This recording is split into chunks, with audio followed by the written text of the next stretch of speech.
Hey guys, what's up? In this tutorial video, I will teach you step by step how to curve text in Google Slides. So let's get started. Now guys, curving text on Google Slides is actually no rocket science. However, as it turns out, they still haven't introduced any text curving feature here on Google Slides. So we will need to bypass this obstacle, and I can show you how to do that. So it is in fact only a matter of a few clicks. In the first step, head over to Google Search and type in the search something like curved text generator. You can use, for example, the text generator on Canva for that. However, for the sake of this tutorial, I will go with that curved text generator here. You can access free of charge and without signing up for any subscriptions or memberships. So click on it, and on their homepage, select which path you would like to choose, like a circle text or a wave or a shape form. You can go with a text around a rectangle or a text in spiral path, a text around a heart and wave, and so on and so forth. For demonstration purposes, I will go with circle path for my text. On the next page, decide whether you would like to go with a full circle or with a semicircle, a lower or upper semicircle like that here. To apply to your text, I will go with an upper semicircle like that here. And yeah, on the following page, simply enter the text you would like to curve here into this box, like, I don't know, for example, test 1, 2, 3.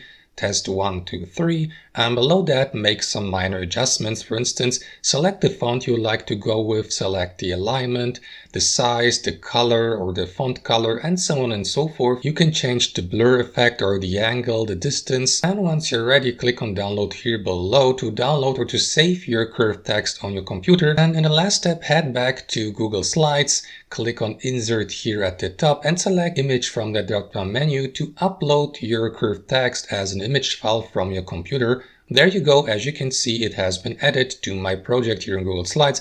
Now you can adjust its size, the position, and so on and so forth. And that's basically it. Thanks for watching and have a great day.